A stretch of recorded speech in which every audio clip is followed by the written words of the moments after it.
How to uniform your UVs. This is a video how to make your texture space even on all sides. And so in one area of, let's say, a cave, it's not any higher res than any other area. They're all uniform to each other. So we have to go and make an actual texture for this. And if you're in the texture rendering and lighting course at any one time with me, I start out with a 64 by 64 by 72 document in Photoshop. And I click and drag these until they snap into the center from the ruler. To show ruler, you just go ruler.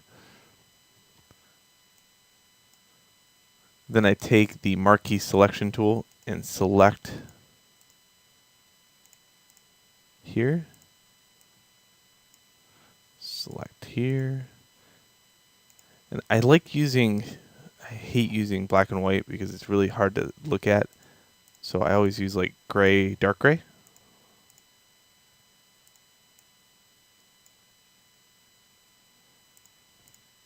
There we go.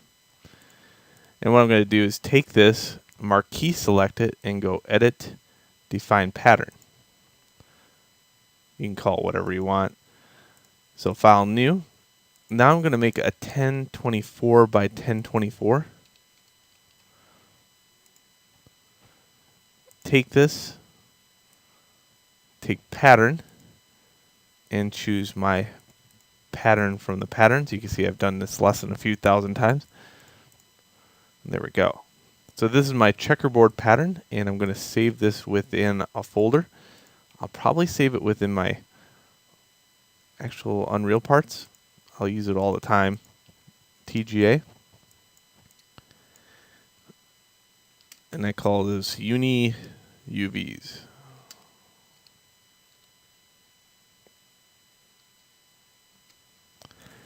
As a target file, I want to save 24-bit.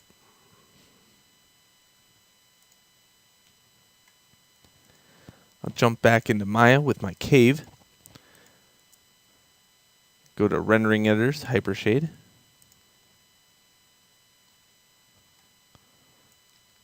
Okay, I like to drag this in from an Explorer window. It's just my nature of the beast here. So what I do is open an Explorer window, go to Desktop,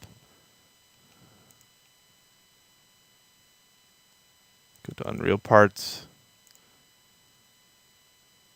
and realize that they are not located in that. So let me make sure I save that in the right place. Or did I save it? I saved it here. I think I can click and drag it into UV Unreal Parts. Sweet, sweet.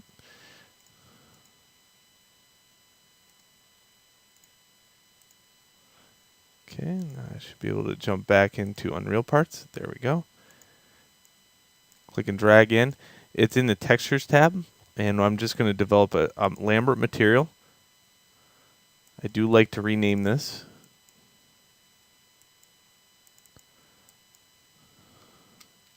UVs.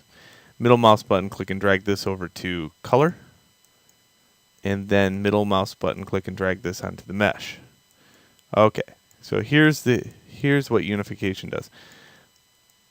On this area of the mesh, you can see that all the squares are about the same size. About the same size. You're never going to get them perfect, by the way, but the object of the game is to get them as close as possible.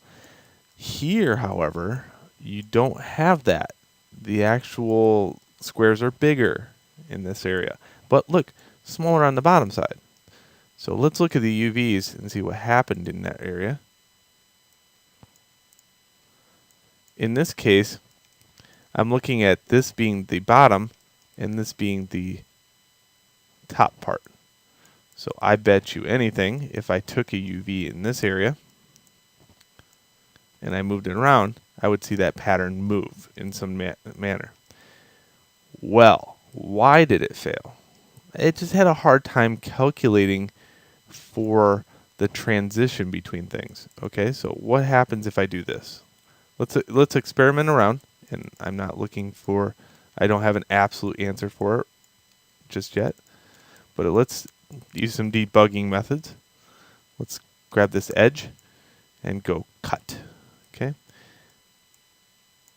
Let's go UV to shell, pull it out, and then let's take the lasso tool, go to UV,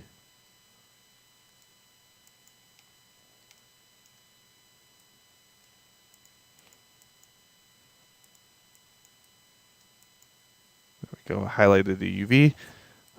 Now I should be able to use the lasso tool. Yep, cool. Sometimes it's a little buggy that way. Unfold it, and you can see that it's not because it's part of another mesh or not part of another mesh, though it did help straighten it out a little bit. You can see in that area now, at least all the squares are the same. It doesn't have a weird transition. Now I'm just going to have to manually kind of jog it around a little bit, take it out for a walk, and see if I can get those to shake hands as far as the same size is concerned.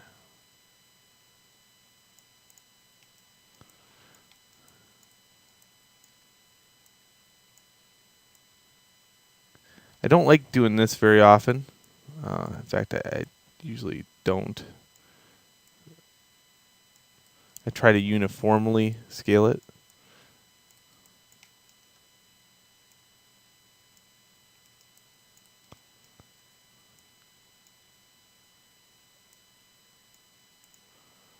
Good, good.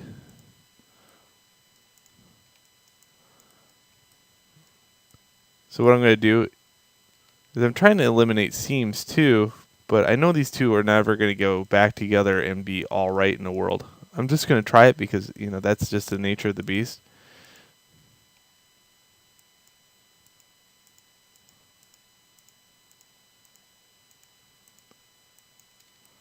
So I'm going to grab those edges back. I'm going to do a move and sew. And then this time,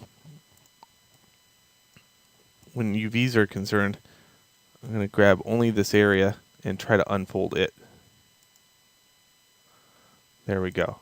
So that's how that works. Now you can see that they're a little bit closer together as far as size is concerned and more uniformed. Those things happen all the time. So just learn to learn the tricks of the trade and you should be good. Now what I'm going to do is try to get all this landmass over here. And when I do scale this, I want to scale it as one part. Remember, all the UVs are the same size now. So what I want to do is make sure I keep them the same size by scaling them just like that. Okay, maybe a little flip. You can flip these, by the way. Sometimes it's just easier to rotate the stupid things, though. And what I want to do is try to fit these on here and use the most space possible and have the space unique. That's important when you have light mass. If you don't have it unique, you're going to see that there's going to be anomalies showing up where the texture space burned. Oh, I see that. Do you see that? That was not good. So in this area, there's some edging concerned.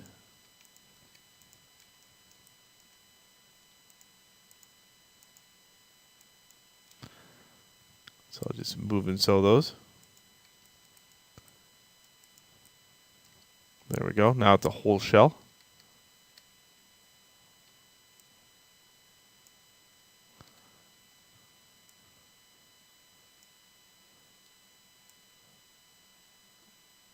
All right, there we go. So now both shells are on there. They're using as much texture space as I can get. In other words, they're both uniform. So I should be able to check back, and nothing really is physically changed over here. These are a little bit bigger, but of course, through trial and error and many hours of digging around, again, you're not going to get it perfect. And anything that you do here is going to kind of screw it up a little bit. So be careful. Don't try to get too perfect. All right. Now that we have UVs, we can go back into the engine and assign it some kind of material. It would be better if we made our own texture, but any texture will technically work for this Some are going to be too big, some are going to be too small, but that's the idea, that it's all the same size. All right, so that's UVs. Let's go back into the engine in the next video.